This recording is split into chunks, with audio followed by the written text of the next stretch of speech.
Si quieres saber por qué México aún no es plenamente democrático, quédate hasta el final. Un fragmento fuera del contexto podrá confundirte o darte una visión incompleta. ¿Listos?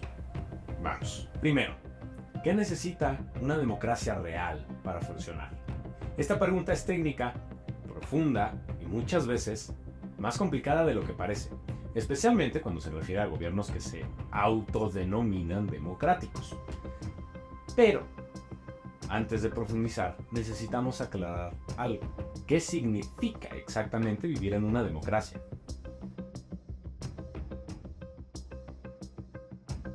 Vamos rápidamente a repasar los desafíos que enfrenta nuestra democracia en México. Este es un momento para reflexionar sobre lo que realmente significa ser un país democrático y cómo cada uno de nosotros tiene un papel vital en este gran proceso de la verdadera democracia. Ahora, para la verdadera democracia, tenemos que entender qué es la democracia. Esta se define como un sistema donde el poder es ejercido por el pueblo a través de elecciones libres y justas. Pero esta definición lleva consigo una implicación crucial.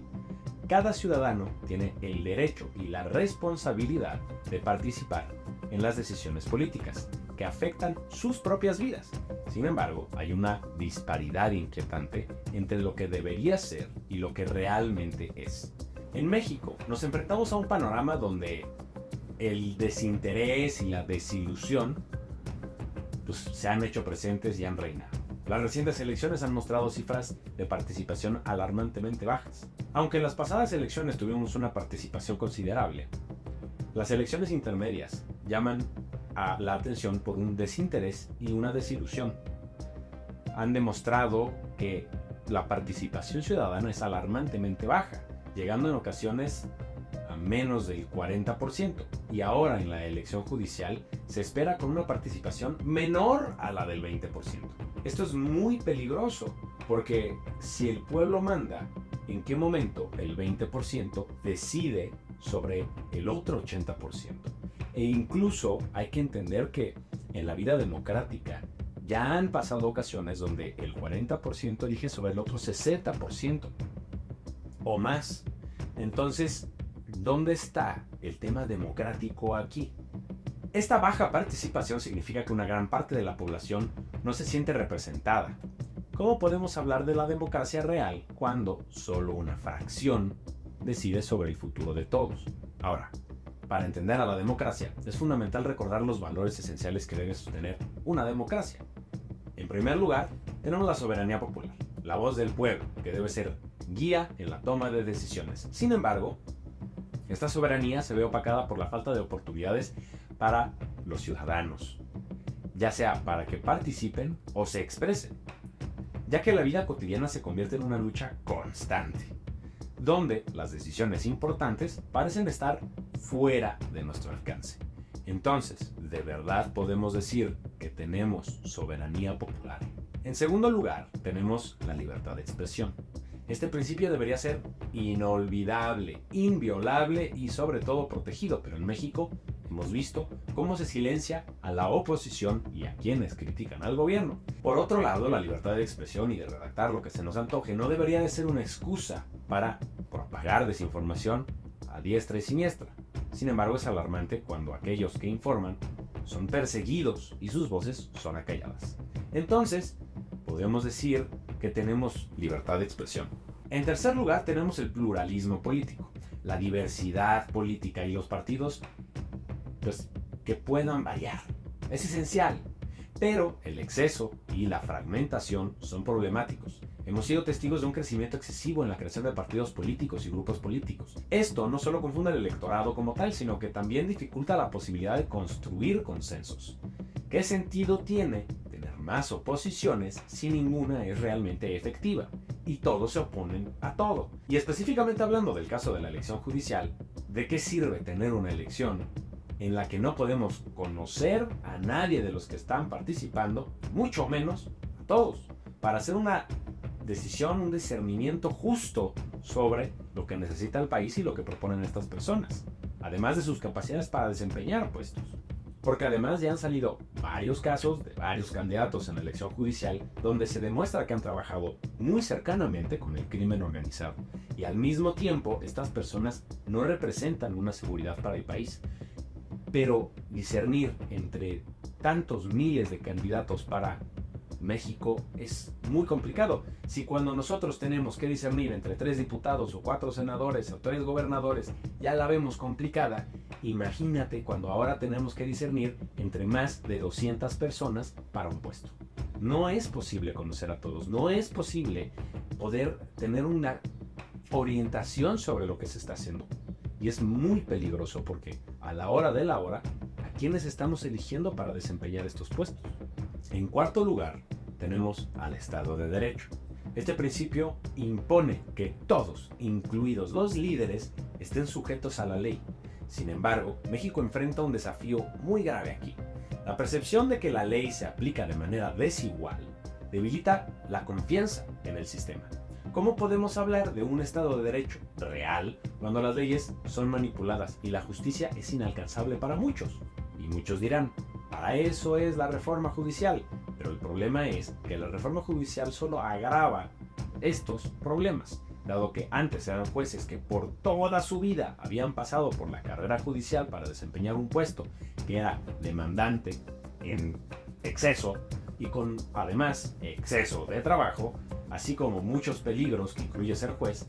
Ahora entrará gente que no tiene ni la menor idea, ni la menor experiencia, ni el menor conocimiento para juzgar, ni la fortaleza, al mismo tiempo que pues el trabajo sigue siendo demandante, explotador y exigente. Y eso hará que además la justicia sea democrática, algo que demasiados teóricos, políticos, sociales, judiciales han criticado fuertemente, sabiendo que lo peor que le puede pasar a un país es que su justicia sea democratizada. E incluso yo ya he hablado de esto antes. Imagínate que en un puesto tienes que democratizar un juicio. Es la compañía que a todos les cae mal y entonces la democracia dice que aunque la ley proteja a la empresa, entonces pues, fuiste elegido por una masa democrática, hay que hacerle caso a la masa democrática. O el juez que se vende a algún partido político para una plataforma de votos, o el juez que se vende a algún empresario para la plataforma de votos, o el juez que se vende a un narcotraficante para la planta de votos. Es que aquí es peligrosísimo. Si hay una persona no grata en la democracia, automáticamente será juzgada desigualmente. Y además, esto no ayuda para nada al Estado de Derecho ni a la democracia. Por otro lado, en quinto lugar, los derechos humanos. La protección de nuestros derechos es lo que le da sentido a nuestra democracia. En México la realidad es que aquellos que buscan justicia, como las madres buscadoras, enfrentan una agonía diaria. La desaparición de personas y la violencia son consecuencia de un sistema que aún no logra garantizar ni la seguridad de todos ni el cumplimiento de la ley. A esto, sumarle que estamos en un sistema en donde la encargada de la Comisión Nacional de Derechos Humanos no contestó el 98% de las quejas en su primer periodo, y mencionemos los problemas que vienen con su negligencia y la división que mostró su ilegal elección y luego ilegal reelección para esta comisión, en la que realmente se ha hecho poco más que nada. Y la participación ciudadana. Para que nuestra democracia funcione, cada voz debe contar. Pero no solo a través del voto. La participación no debe limitarse al tema electoral. Necesitamos no solo votantes, sino ciudadanos comprometidos que estén dispuestos a involucrarse directamente, no solo en elecciones, sino en la vida cívica diaria. Muchos gobiernos han intentado hacer ejercicios para que la gente participe activamente en tal vez algunas simulaciones, tal vez en algunas cosas, pero no se ha logrado concretar real y palpablemente que la democracia le permita a las personas participar activamente en la toma de decisiones o en algún contacto directo con su representante o en algunas actividades que, vamos, deberían ser fundamentales para que una democracia pueda considerarse como tal. Hay muchos lugares en donde podemos entenderlo esto a una pequeña escala, en donde las personas participan activamente en su comunidad. Estas mismas personas que pueden llegar a pintar una barda, a hacer una cancha de fútbol, a hacer torneos, Esto también es democracia de alguna manera cuando se dirige a una participación activa y al mejoramiento de la calidad de vida. Pero cuando esto no es así, y cuando el gobierno además bloquea estas posibilidades, las actividades se vuelven antidemocráticas, porque no solamente estás prohibiendo que las personas se reúnan y participen, sino que estás siendo negligente a la hora de buscar un mejoramiento en tu comunidad.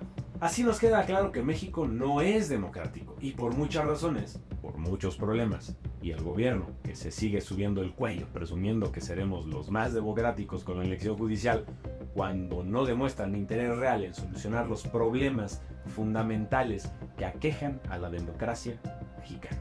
Es hora de que cada uno de nosotros despierte y exija una democracia que sí funcione. No podemos permitir que la frustración y la apatía nos paralicen. Nuestro compromiso es fundamental. La historia reciente ha mostrado que la unión y la participación activa de la ciudadanía puede llevar a cambios muy significativos. La democracia en México necesita de nuestra voz y nuestro esfuerzo. Esta es una lucha que nos involucra a todos. No dejemos que la historia se escriba sin nuestra participación. Juntos podemos fortalecer el tejido social, el tejido de nuestra democracia y construir un país donde verdaderamente se escuche la voz de todos. Ahora tú, que estás preparado e informado, hay frutos.